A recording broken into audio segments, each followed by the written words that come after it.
tonight. It is fantastic to see all these familiar faces and also a lot of new faces here with us tonight. We're waiting for the wall in the back to come down so we get cozy, and we are gearing up and ready for a great presentation and a great evening. Hopefully you will all enjoy it as much as we've enjoyed putting it together.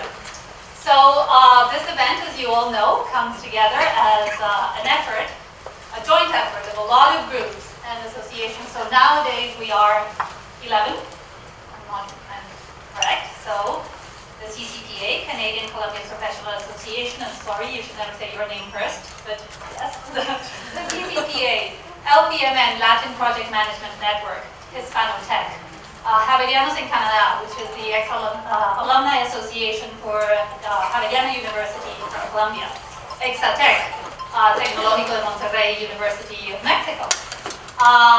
Haven't missed any association there? Any group? No, I mentioned Hispanotech. Otherwise, Gabriel will be looking at me like, what are you doing? All right. And employee resource groups. So Latin American ERGs, as we call employee resource groups, from Procter & Gamble, PricewaterhouseCoopers, KPMG, Scotiabank, and Fidelity, which we are welcoming this year, right? The Latin network from Fidelity. So it's great, a lot of effort, but my mom always told me that the first thing you do and the last thing you do at any gathering and any get-together is to say thank you to your host. So our host for tonight, KPMG, Patrick Byrne, I hope I pronounced that correct, is here to say a few words. Patrick, do you want this?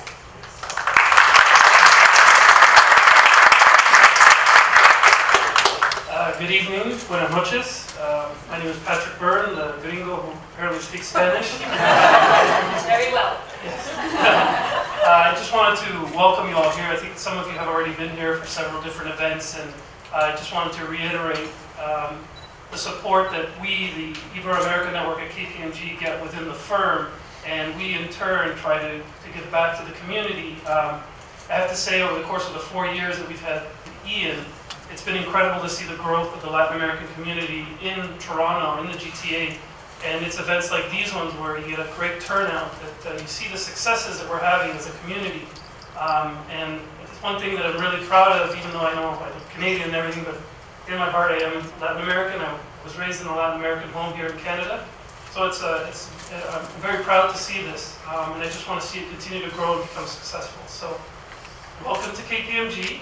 I'm sure we'll see some of you throughout the year as we continue to support events from the various networks that were mentioned. And hope you have a great evening. If you have any questions or any concerns, you come directly to me or some of our folks at the back at KPMG, and we'll try and help you out as much as we can. Okay? Thank you very much. Thank you, Patrick. And indeed, KPMG has been a great host for the past years, and we are very lucky to have this wonderful space to come together. So another thing we are doing, and this year, new to us this year, is we are supporting a very important charity.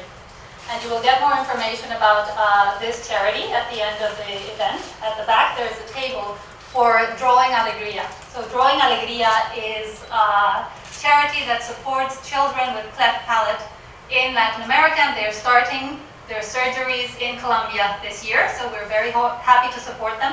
And they do have a table at the back if you want to learn more about this wonderful charity. Okay, so first thing, how many of you have been to a Networking Beyond Boundaries event before? Great.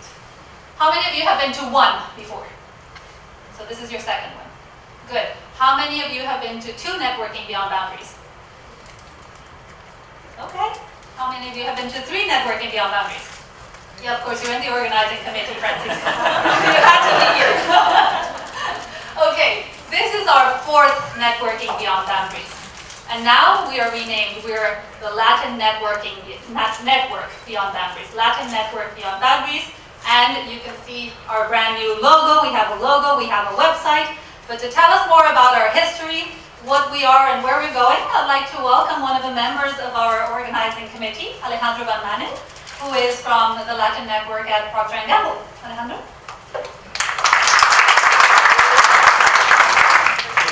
Thank you, everyone. As Paula mentioned, this has been a journey, right? We started 4 years ago. We used to be called Networking Beyond Boundaries. Not very Latin, I would say. But I mean, that's how it started. So the journey started back in 2011 with some funding from the Toronto Regional Immigrant Employment Council. And that's how basically, I mean, some of the associations started. And then I was recruited in 2012 when actually we started basically, I mean, bringing in more associations. Basically, we had more banks and other companies, and events were sponsored by Scotiabank. So we had 2 events, and then we said, okay, we have to do something different, right? So let's do the rebranding, because people hear LNBB, that's not very Latin. I mean, it could be anyone. So we changed to Latin Network. And also basically, it's not that we got rid of our sponsor, actually we decided to become sponsor-free, meaning that way basically we can keep growing, right? We can actually then represent ourselves as we are as the forum, right, for the Latin networks in Ontario or in Canada, and be able to then join up bigger events, right, or bigger partners. Also, we brought in new organizations. This case is basically Fidelity, and and we came up with our mission and vision, right? So basically, mission.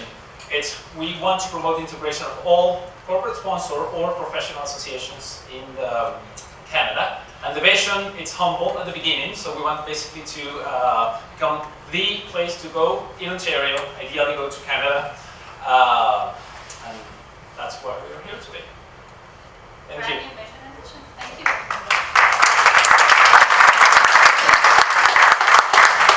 All right, but we're gathered for a reason. We want to get together, but our main goal and our focus has always been to support the professional development of Latin American professionals. So, I mean, if we want to carry out this brand that we have as Latin American professionals and stand out in the working community in Canada, then we have to do things that support and help our Latin American professionals to develop professionally. So for that reason, I am very excited to introduce tonight our guest speaker. And I'm not going to, I couldn't memorize your bio because it's very impressive, Paul. So to not fall short, I'm going to read Paul's bio. So Paul Boston is the president of Actus Performance Inc., a human high-performance development firm. With an undergraduate degree in consumer behavior, Paul started his professional career working in the fast-paced and demanding world of marketing and advertising with Fortune 500 companies and organizations around the globe. At the same time, he started racing at the elite level of triathlons and qualified 4 times for the World Triathlon Championships and started to discover performance similarities between his athletic and professional career. So he then went back to school to study adult training and development, specializing in workplace performance. As an organizational high-performance development specialist, Paul works with clients to help them understand the fundamental performance, values, attitudes, and skills people, teams, and organizations need in our ever-changing modern-day work world. So, now you know why I couldn't memorize that. Paul's signature topic is the elite-level athletic performance for today's modern business world. And welcome, Paul, and thank you so much for being here. Okay.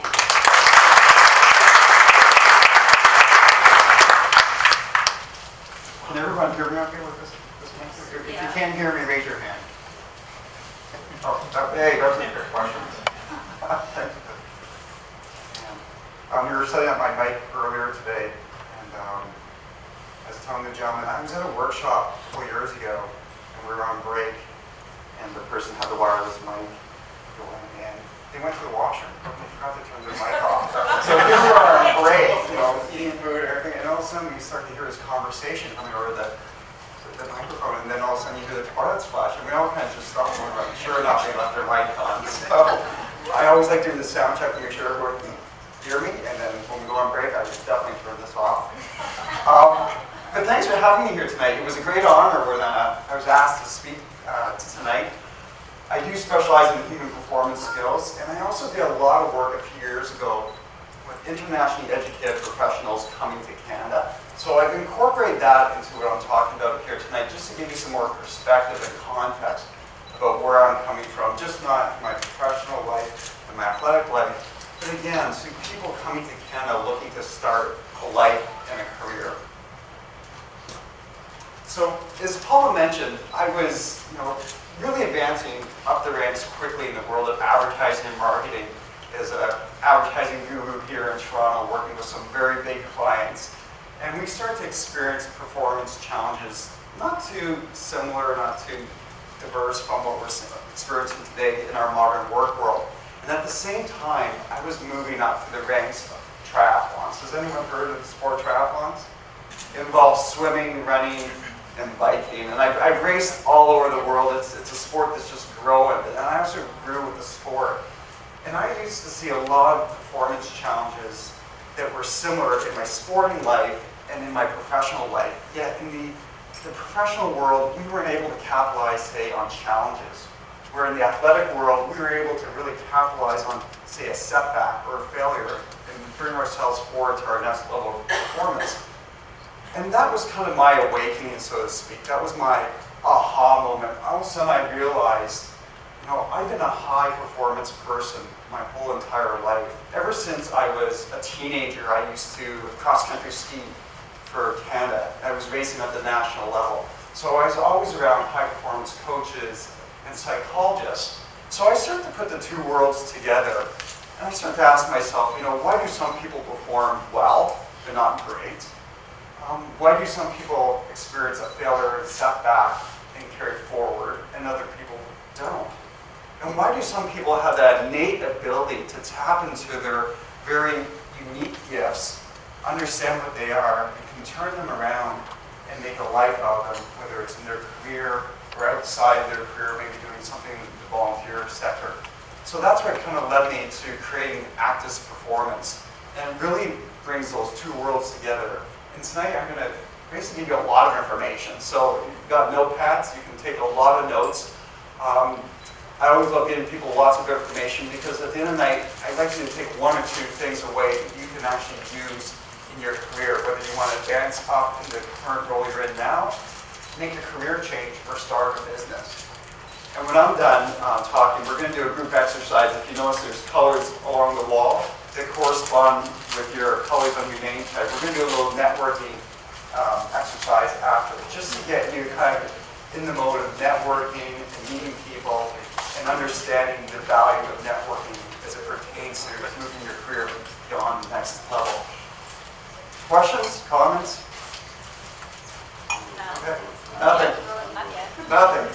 If you have any questions, feel free to either shout them out, put your hand up. Let's keep this pretty informal.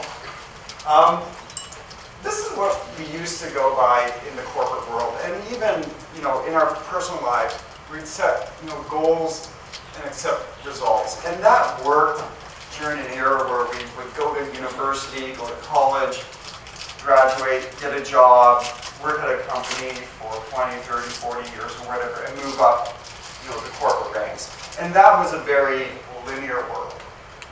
Back in 2008, 2009, the world started to shift. And we thought we were going through a recession. And it started off that way. The housing market collapsed in the States. Lots of traditional businesses, industries like the automotive industries, kind of were just brought to a standstill. And what really happened during that time period, 2008 to 2009, there was a fundamental shift in the way we conduct business. And this has been driven in part by a global economy, global events, but there's no going back. And it's a great thing, because what it has done is created a lot of opportunities. So this traditional method of setting goals, expecting results, doesn't work anymore.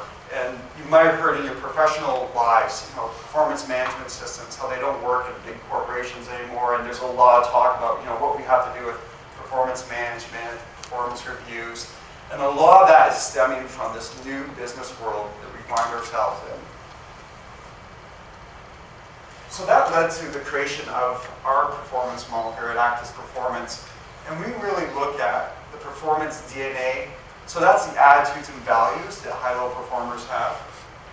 The high-performance skills. So that's the day-to-day skills that you use every day to help you perform at your best or reach that next goal. Next are those identifiable goals. And it's just not setting goals anymore that you kind of nod your head with. You want to be able to set goals, either personally or professionally, that really resonate with you personally. And finally, the performance fuel. So again, often overlooked in our fast-paced, busy culture is that performance fuel. And when I say performance fuel, I don't just mean motivation, but I mean the intent, desire, the determination that will allow you to achieve next to an impossible goal that you think you can achieve, but realistically you can. So this kind of serves as our foundation moving forward, and I'll refer back to this further on in the presentation. If I said, you know, what does the word performance mean to you? What comes to mind? Anybody? Shout out. Performance. What does it mean? Metrics? Metrics? Yeah, definitely metrics. Identify goals. Identifiable goals, yeah. Anything else? What you decide. Or attaining them efficiently. Sorry. Attaining those goals efficiently. Efficiency, yeah. Sorry. What you do and how you do. What you do and how you, very important. How about high performance? Above expectations. Above expectations? Above expectations. Yeah. Go the extra mile. Going the extra mile. Always. Per kilometer. Depending on where you are, I guess. How about quality performance? When I say quality performance, what comes to mind? Project management. Career management. Yeah. Career management. That's actually a great point. When I'm working with, when I do coaching one-on-one with executives, I often get them to take a step back and get them to look at their life plan, their life goal. Because we're, again, when we're coming from that world of linear thinking, of going to university, getting a job for life, we never took into account our life goals. We get our business plan together, we get our career plan together, but we don't take into part that overall life goal and success plan. So back in 2007, I had a client that I was putting together a program for helping newcomers to Canada. So there was all these bridging programs out there, but there was nothing around allowing them to learn the Canadian social context, allowing them to learn how to network properly in Canada, allowing them to just really understand this great country that they've come to. So I was brought on board to create this first ever program, I believe in the city here of Toronto, to really go with a lot of these bridging programs that professionals do to get their Canadian accreditations.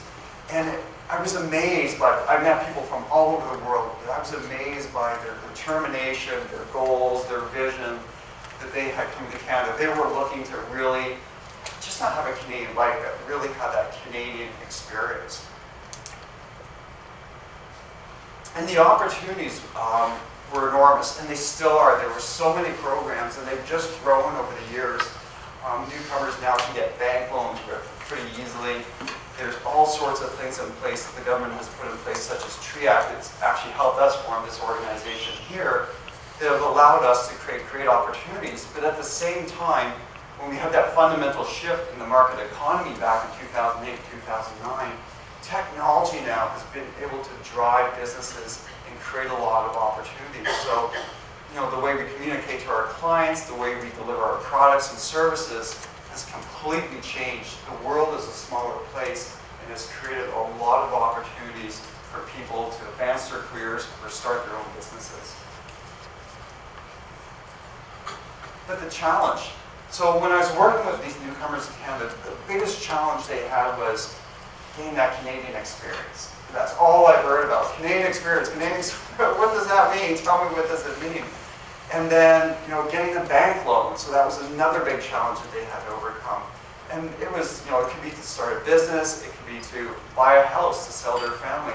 There was an enormous amount of day-to-day challenges that they faced. And often they would get this look. I don't know if you experienced this look when you first came to Canada. It could have been, going to the bank for the first time, or that first, Canadian experience job interview. You're kind of like, okay. Thankfully, we've evolved from there, I'm hoping. But what happened with a lot of people when they were going through this cycle, they were on what we call the performance roller coaster. And this is where you achieve a lot of minor goals, but you kind of slip back down into what we call the valley, and then you struggle again to achieve some more minor goals. And the thing about this roller coaster, this is the way a lot of people perform in general these days. It's just not, people coming to Canada for the first time, trying to start a life. It's just our pace of society.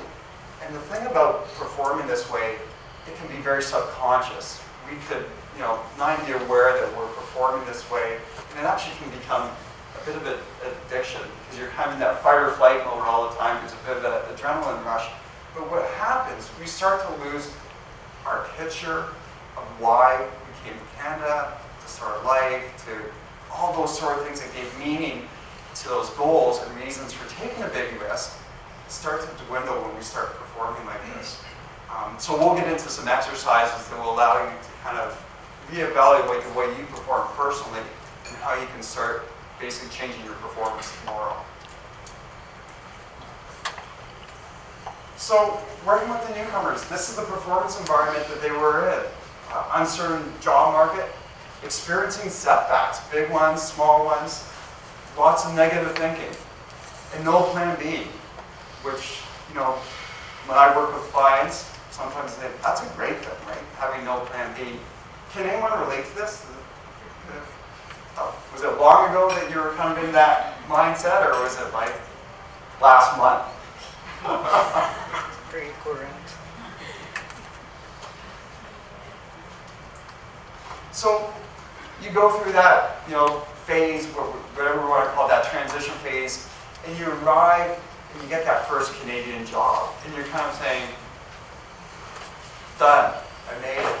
And you're very happy, you buy your first home, you start getting busy with life. Your profession is where it's at. You've got all your accreditation, you've got a job in your chosen field, you're pretty happy.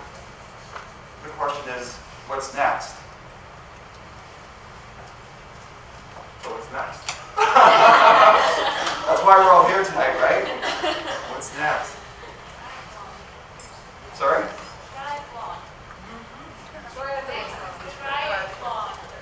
Triathlon. Sure, we can talk about that after the triathlon. So what happens, because we've been on that roller coaster and we've experienced all those challenges and setbacks and that kind of negative thinking environment, that's stuck with us. So we do kind of reach this, what I call it, the comfort zone. And you know what? When it comes to performance, this is the worst place you can possibly be. It's great to be there for a while, but as humans, we're not designed to be just sitting back, resting. We do need our rest, but we're wired to seek new challenges, new opportunities, new goals. And one of the biggest things that holds us back is fear. So again, a lot of times people will think back in their mind, oh yeah, I remember when I came to Canada, I tried to apply for this job, and my English wasn't perfect. It's just, I hate to break it to you, no one in Canada has perfect English. Have you ever gone to the East Coast talking to someone from Newfoundland? I grew up in Canada, okay?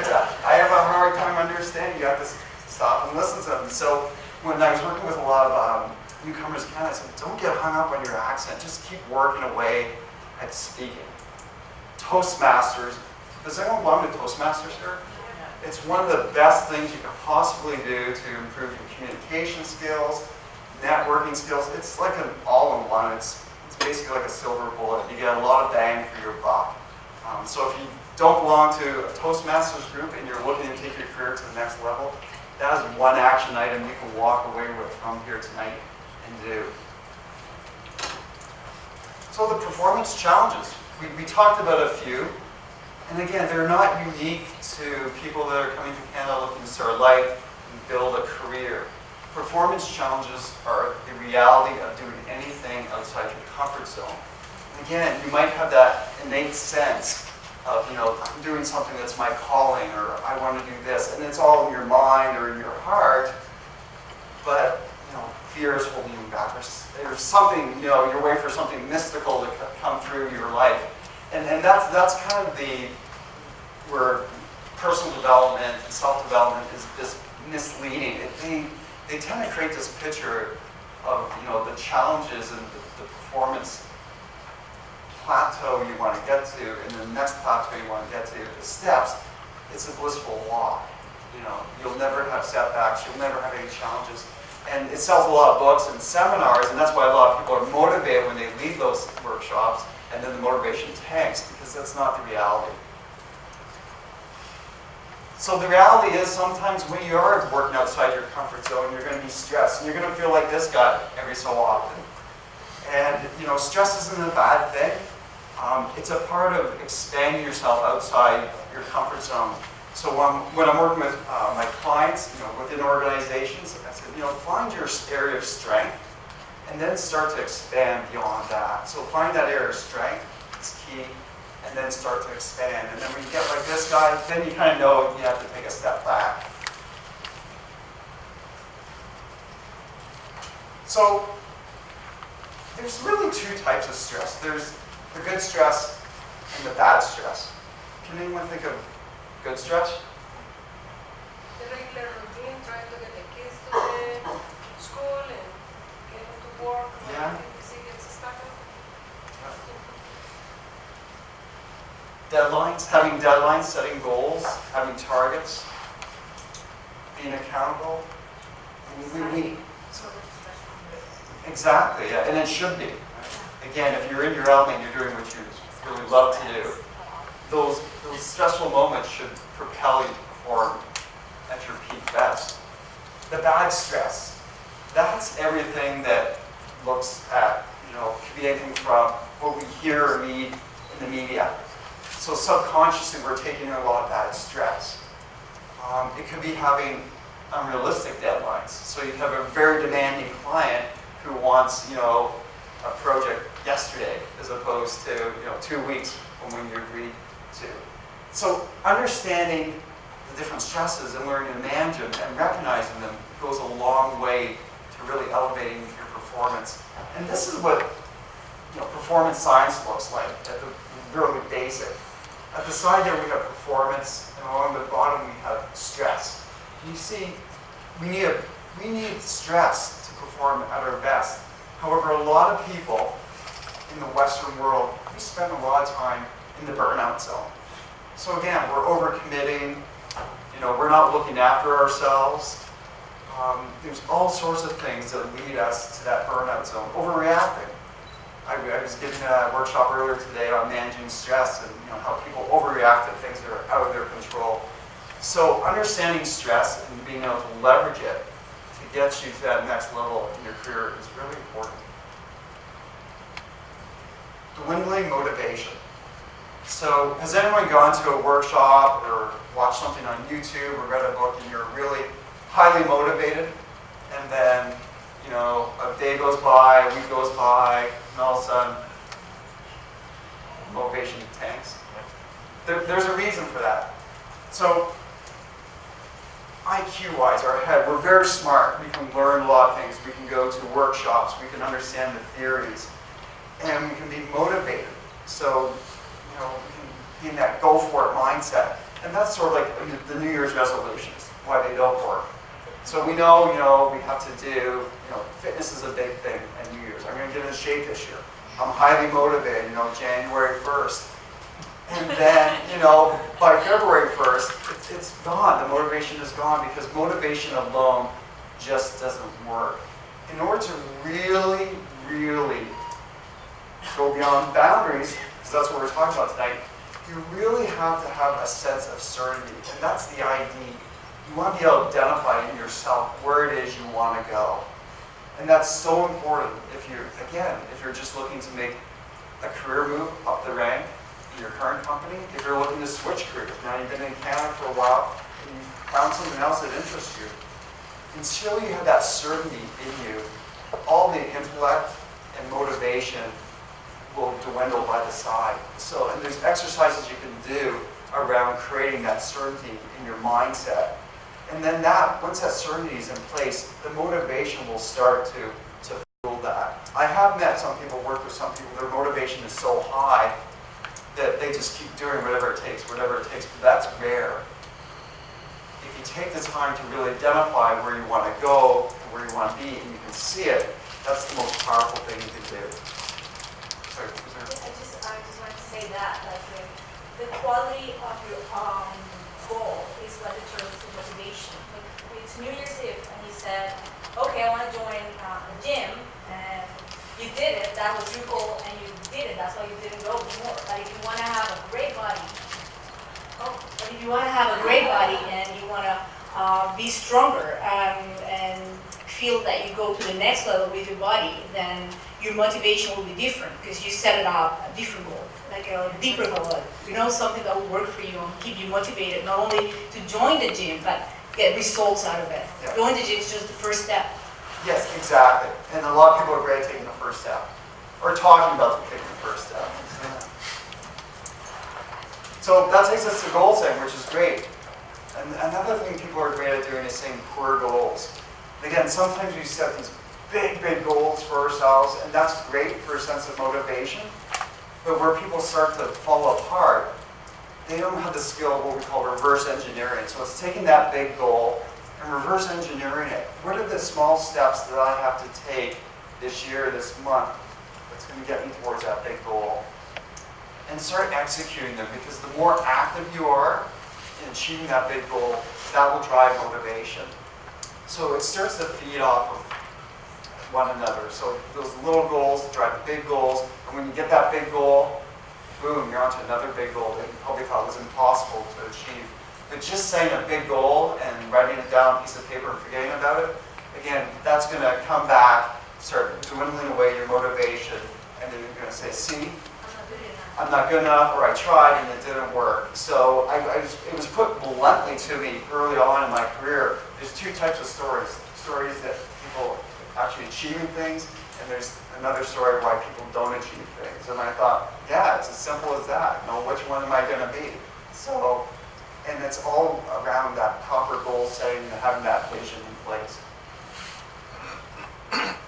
But what about setbacks? And again, when we read a lot of things in the media, we think success is overnight. This person, launched this website and all of a sudden they became a multi-millionaire.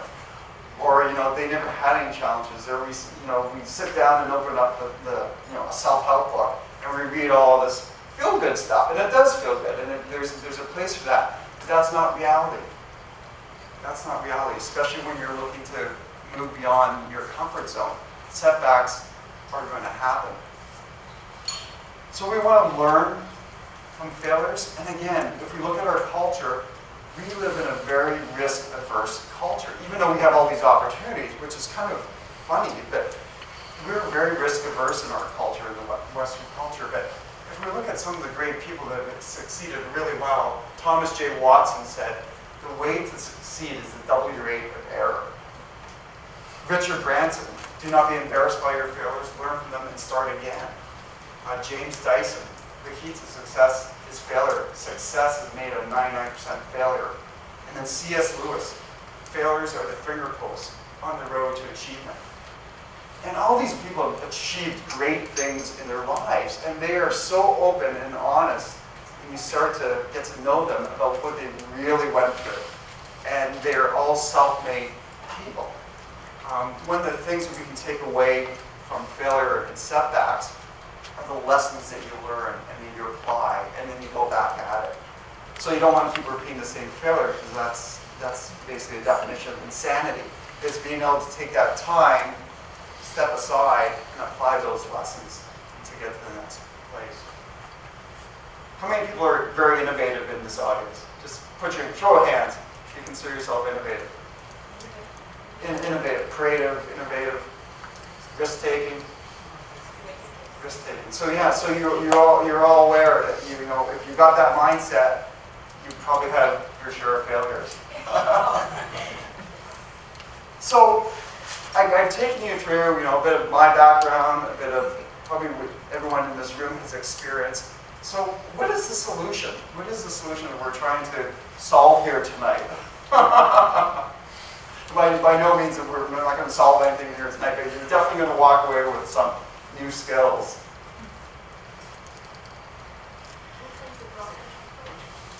It could be the next step in your career. It could be starting a business. Whatever your challenge is, whatever it could be just getting comfortable with networking. So, and the solution really lies with you. Not with me, not with the organizers here, but with you. And it's really going back to that vision you had maybe 5 years ago when you first came to Canada. Revisiting that, because it's your future is a place you truly create, and it starts today, tomorrow. So holding on to that vision, that purpose, really what gets you up in the morning is key. And again, taking those actions and moving forward is so motivating, and that's what will get you out the door and doing things outside your comfort zone. So that brings us back to the high performance athletes and how it relates to the business world. So when we start to combine the mindset and actions plus the fuel, that's where we get high performance. And I'm sure you've heard high performance this, high performance that. That word is overused in the media quite a bit. So our definition of ACTIS with high performance is it's really going within yourself to understanding where your level of high performance is, because we're all wired very differently. And one of the challenges with the current way we rank people in organizations and these performance management systems are under review, they really look at the top elite level performers. Yeah, if we look at the top sports teams in the world, every one of them that have done really well have had what they had a franchise player, say a Wayne Gretzky. They can't. Let's be hockey. And these are playing. So they've had that franchise star player, yet all the other players are top notch. All the trainers that support the players are top notch. Every one on that team are high level performers. Yet when we shift over to the business world, we tend to sometimes marginalize people that want to stay at a particular level, perform at their best at that level, yet all the time training and effort goes into that elite level of performance in an organization. And that's slowly starting to change just because of the world economy, because truly what's really separating good companies, great companies, and not so great companies are its people. It's not the products, it's not the service, it's really being able to tap on that human capital at a strategic level and capitalize on that. So how do we do that? We look at a new performance model. And it's a very comprehensive model because it includes people from different backgrounds, different motivations for work, different reasons for getting themselves up in the morning and getting out the door. So if we look at the performance DNA and the performance skill, that's kind of the starting point. And I'll walk you through this kind of quickly.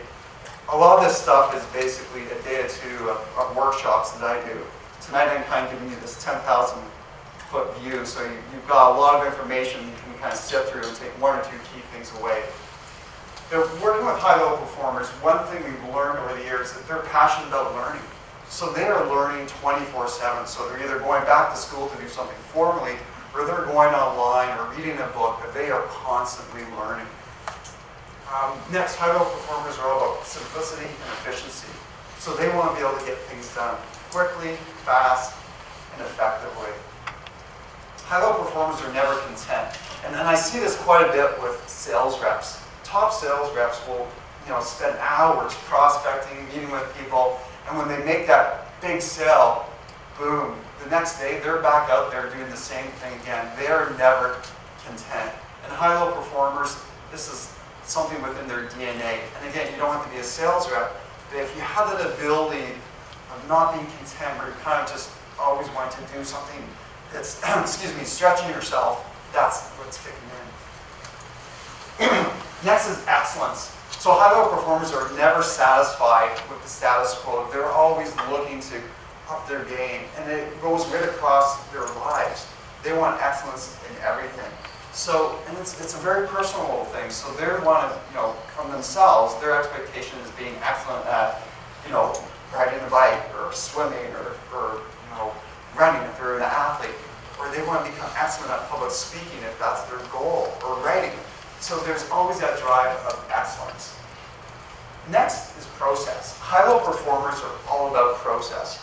So they will set those big goals, and they'll break those big goals down into small goals, but they focus day in and day out on achieving those smaller goals, and that's the process that they focus on.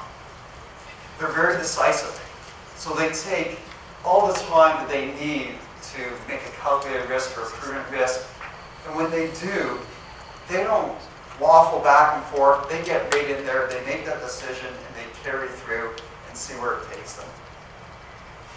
And finally, they're confident and they're humble. So they're very confident in the skills and the knowledge they have, yet they're humble enough to take feedback on their performance. And they actually look for that, because that kind of fuels their learning and that being never content and striving for excellence. So they're always looking for great feedback from their managers or from their customers or from their peers.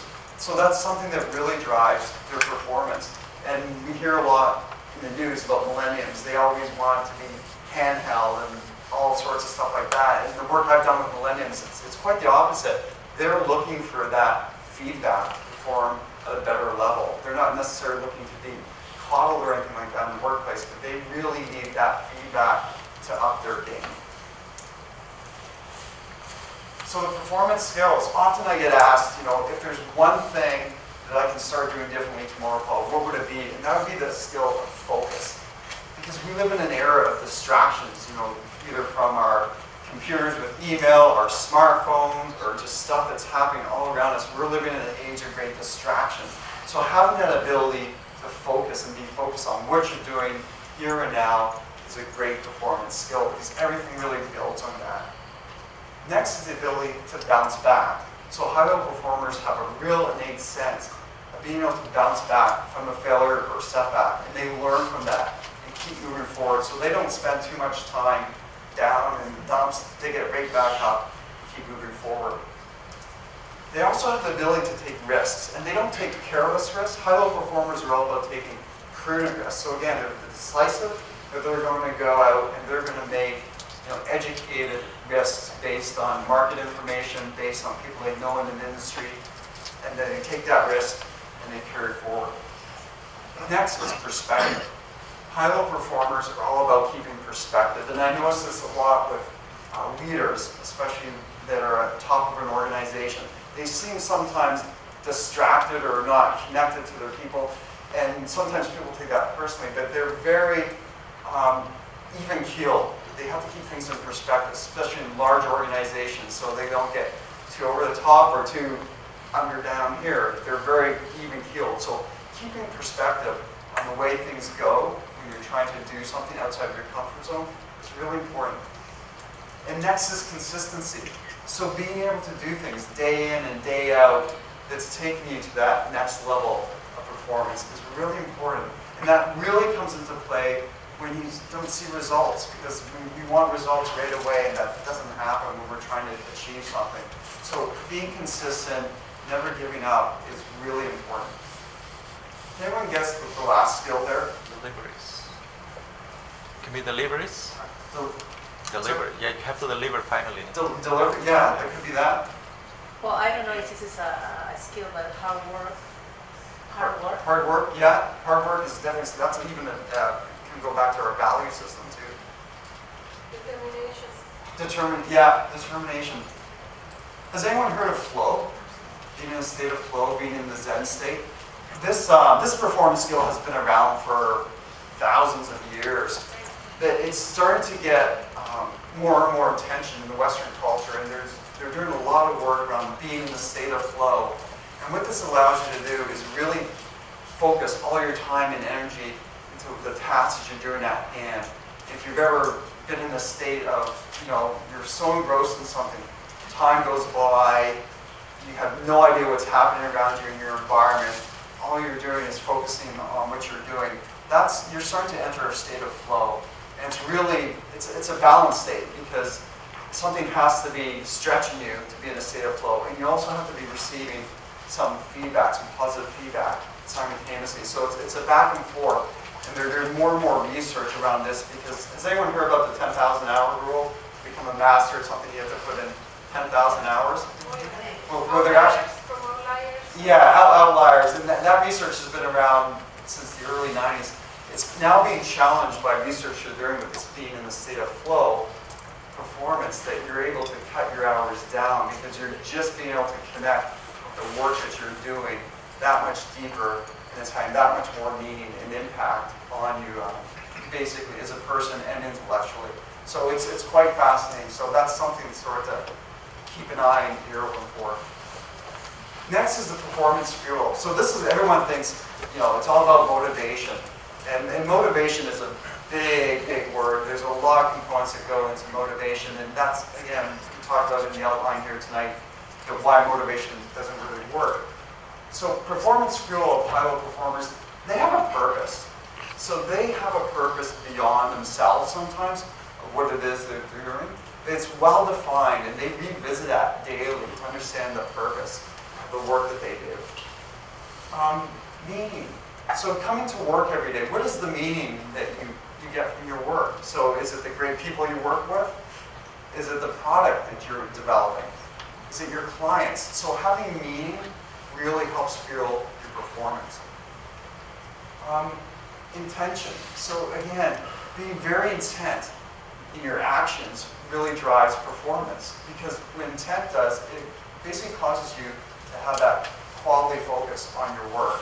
So being very intentional in what you're doing really helps the performance fuel. Next is resolve or determination. So that's just having that innate ability to never give up. Looking at newcomers that were coming to Canada that didn't have a plan B, I said, that is a great thing, because what that tells you, you can never go back. So I learned years ago, sometimes, if you don't want to go back there to where it is, it could be a toxic work environment, burn the bridge. We're so conditioned, don't burn your bridges, don't burn your bridges. If that situation's so bad and you never want to go back there, you want to keep moving forward, burn that bridge. There's a notion, you're going to take an island, sink all your boats, because there's no way of getting off that island is yours. So having that resolve and determination goes a long way. Next is creativity. So again, being able to switch out sort of an analytical, goal-seeking mode into that creative mode really helps when it comes to looking for new opportunities or getting back up after a setback or a failure. It's that creative mindset that really allows you to do that. And next is happiness. Happiness kind of, again, sounds blissful and everything like that. And I was at a workshop a few weeks ago, and a gentleman speaking, that's all he does. His training is all around happiness in the workplace. And it's a key component, and it's often overlooked. So yeah, there's going to be times of you're not going to be happy, but a great manager keeps his people happy, especially during those challenging times. A great team will keep each other happy. Okay, so what you're saying is you have to learn how to use both sides of your brain. Yes. So you have to fuel yourself with the right brain and connect with what's here, what's now, and go with flow. Yeah. And at the same time, you have to use your left brain and make steps, take steps, organize, analyze, be decisive, walk towards what you want. Yeah. So it's a combination of balance between those sides. Yeah, I often refer to it as shifting gears. Has anyone heard or seen Bob Proctor? He was in The Secret. He's been around forever, and he's a guru around personal development, building businesses. Like, he's one of the founders, and I had an opportunity to meet him a few years ago in his house. And I'm waiting in the living room for him, and he walks in, and he looks at me, and it's all silent. He's just staring at me. And he's in a suit. He's a very classic gentleman. He's always wearing a suit. He's looking at me, not saying anything. He's looking back and forth at me, and he's saying, "You're very left and right brain balanced." So, yeah. He started freaking out. But he could pick that up. So high-level performers have the ability to shift gears. Yeah, to go back and forth when the opportunity calls for it. I mean, you look at Apple, Steve Jobs. How do you get there? Like, if you're very right brain, how do you develop that other side and vice versa? You start doing more creative things. So if you want to build that creative brain, one of the great ways of doing it is networking outside your comfort zone, meeting people in different industries, different fields, doing something that's out of your normal routine. What about the opposite? I'm in La La Land, and it's hard for me to sit down and just focus and be productive all the time. Be productive all the Yeah. time. So it's finding maybe your peak period, because we all have different times when we're really peak at performing, being able to sit down in front of a desk. Yeah. When I worked in advertising, all my great creative staff they'd stay at the office till 1, 2 o'clock. I'm we're like, why are you here? Like, sometimes we didn't have a deadline, but it was because that's when their peak ability, creative minds work differently, different peak states, right? If you're more that analytical driver, you're more of that morning person. So being able to understand where your peak states are and being able to work, yeah, it goes a long way. So how are we doing for time? We're just... Perfect. Okay, so I'm a big believer in saying just isn't enough. So as I mentioned earlier, we're going to break into groups after this presentation is done, and we're going to go through a networking exercise. But I just wanted to expose you tonight to some exercises that I take my clients through that allow them to overcome failures, setbacks. I do a lot of work in that area now. It's surprising to me how often that comes up. And just things that you can do starting tomorrow that will help you kind of improve yourself to take that next step, whether it's starting a business, whether it's moving up in your career, or whether it's looking to get into a new profession. So how do we bounce back? So this is an exercise that you can do with yourself, or if you lead a team at work, this is something that you can take them through. So it's, understanding what the challenge is. So again, getting that analytical mind going, really grounding yourself and understanding, what is this challenge? Because a lot of times we think challenges are big, enormous things, and truly they're not. A lot of that's in our mind. And that takes us to belief. So our automatic belief is either pessimistic or optimistic. And again, the way our brains are wired, we tend to be more pessimistic, believe it or not. It's that fight or flight mentality, it's that survival mentality, we call it the primitive mind. So being able to recognize that pessimistic belief and then start to challenge that. And you can do this, with a good friend, or you can do it with yourself, and just start arguing. So arguing with yourself about that pessimistic belief. And what that actually starts to do, and when you're talking about, how do we spark that creative mindset, it's that arguing that will start to stimulate positive actions. And it's very powerful. It looks very simple, but when you start to do this repeatedly, it becomes a really good tool, and then you start to do it automatically, and you don't even think about it. Next are the F's. And a lot of managers that I work with use this with their team. So again, when something goes off course, it could be a change in a deadline or something that, fell through the cracks, whatever it is. Do a full stop, pause, relax, clear your head, clear the head of your team members. Then take 5, talk about, the failure or setback. So that's kind of where that coaching mindset comes in. Set some positive goals. So again, going back to that analytical side of the mind. And then brainstorm some solutions. So shift over that creative side and come up with some ideas that, sometimes they can be very crazy ideas. Just let your brain go and don't overanalyze yourself or stop yourself. Just come up with a bunch of solutions. Think ahead of the consequences. So you got a bunch of solutions. What are the consequences? If you took, plan A versus plan B. And then move forward. Try your best plan. And we call that failing forward. You might hear that term in the news quite a bit. Fail forward, you fell forward. And this is essentially what that person is doing. So they're able to, again, pick themselves back up, learn something, come up with a bunch of ideas, execute on one, and carry forward. Circle of influence. Has anyone heard this term before? This is a very powerful performance tool. So I often have my clients say to them, write down the 5 people you hang around with the most. Are they supporting you? Do they make you go outside your comfort zone, try different things? What is that group like? And a good gauge, look at those 5 people. And if you're the smartest person in that group of 5, then you probably want to shake things up a bit. And again, if you're looking to take that step in your career, it's one of the easiest things you can do, but it does require a bit of courage. So, and I learned this years ago when I was a teenager as an athlete. I started hanging around Olympic level athletes. And they let me hang out with them, train with them, stuff like that. And that was it.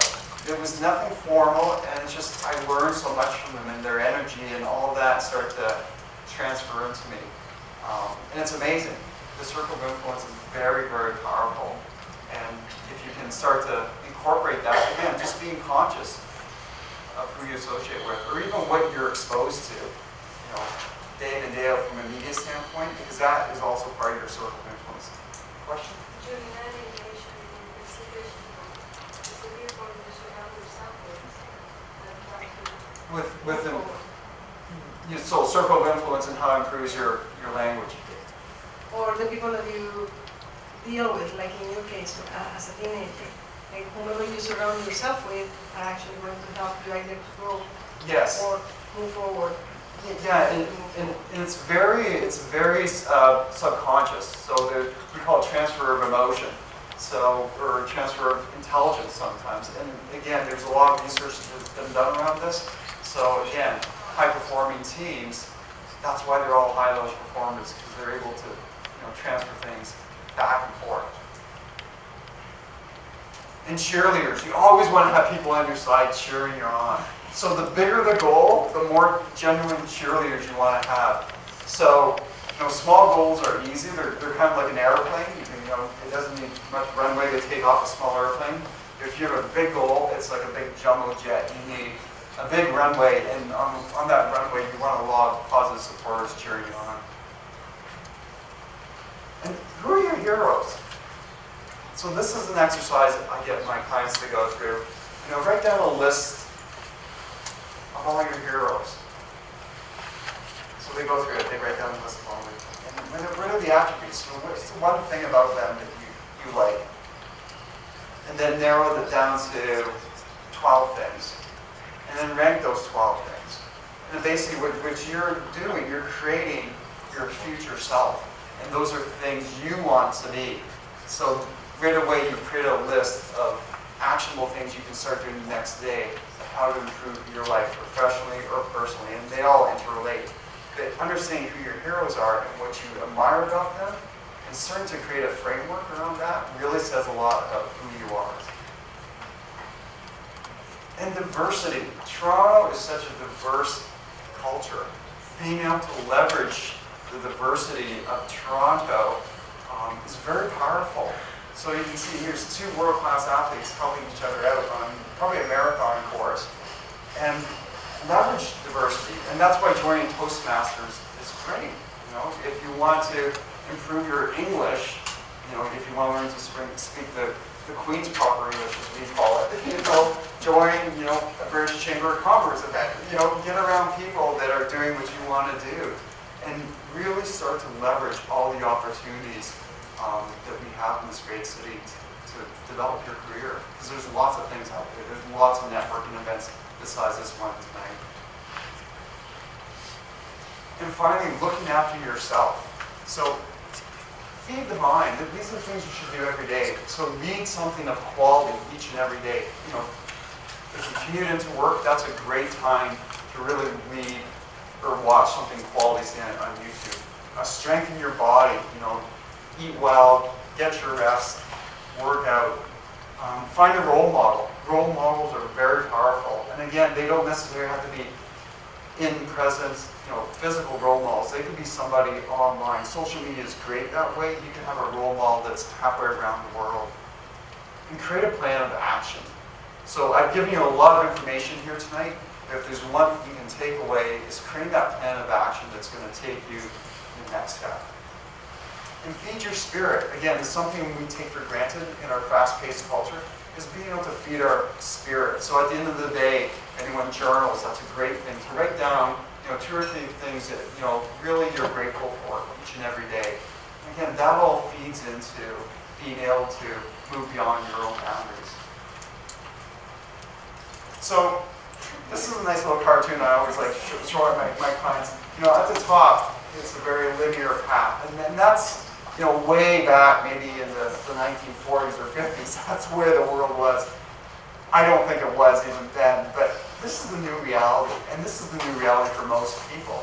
At the bottom there, there's peaks, there's valleys. that depending on how high your goals are, this is everyone's destiny. This is everyone's path. So learn the skills, learn the attitudes, and really start using them on a daily basis will help you get to where you want to go. Steve Prefontaine was a famous runner back in the 1970s, and he always said, to give anything less than your best is to sacrifice your gift. And truly, again, we all have unique gifts and talents. It's being able to recognize them and then start using them each and every day. I wrote an article called The Top 6 Performance Challenges in a Rapidly Changing World. That is, anyone that's attending here tonight, if you have a business card, you can give me your business card or maybe just write in the back if you want the article. I'll be happy to send it to you, or you can reach me at my website, email, or you can follow me on Twitter. So that's it for the formal presentation. Are there any questions? I've given you a lot of information. I've probably given you about a month's worth of workshops and seminars here tonight, but I want to give you kind of that whole picture look at what human performance is really about, especially in our modern day world. Amazing. Amazing. That's something Questions? Questions? Comments? No? I have a question. Yeah. When I you, don't know. I'm just curious to understand when you have or maybe you can share with us a big failure that you had, and how you deal with or overcome this failure, and basically what was your mindset, how you overcome, what your thoughts about that. Okay. I'd say it's probably back when I was working in the advertising and marketing world. I was working at a great company. We were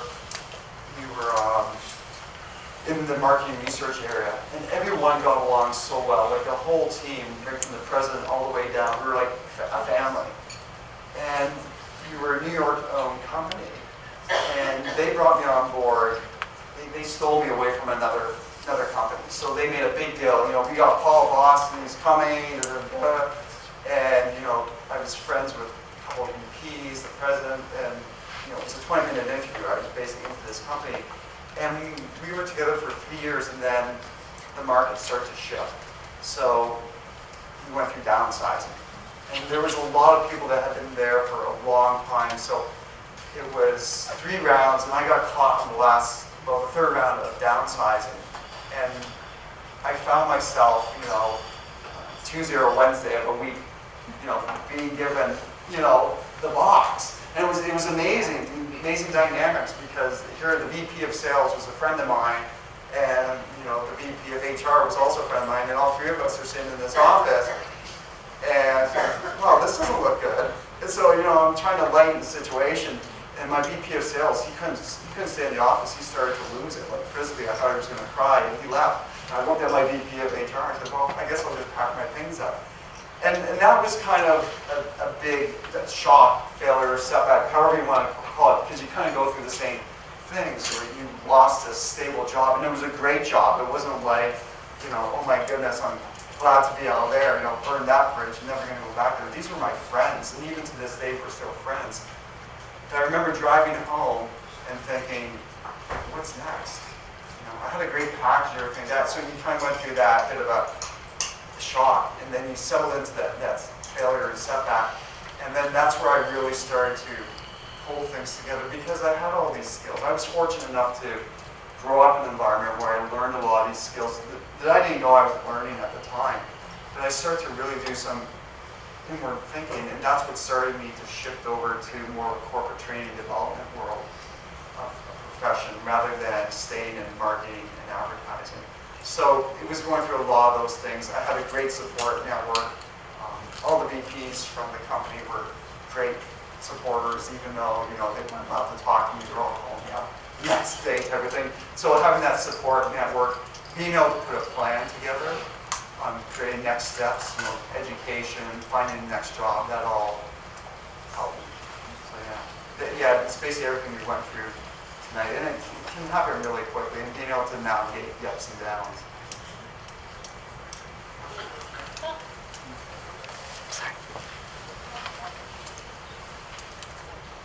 Hello.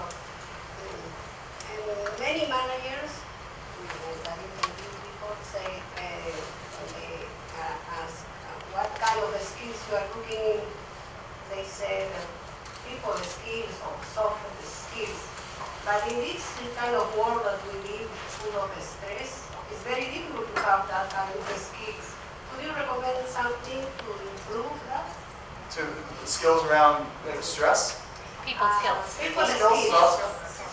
Soft skills, yeah, that's a term that really gets thrown around a lot. And yeah, getting comfortable with people. I think, you know, you can go on courses and everything like that, but just getting to learn different personality types is a really great person skill to have. Like understanding yourself is probably, you know, a lot of people think, I gotta take this course, and that course.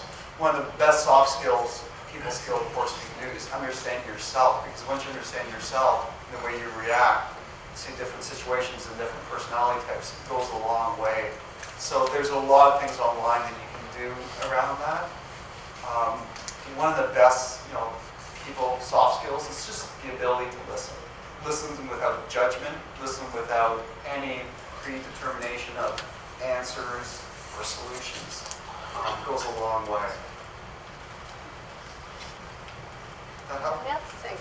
And this is a little token of appreciation from us to you. And thank you for your time and for sharing.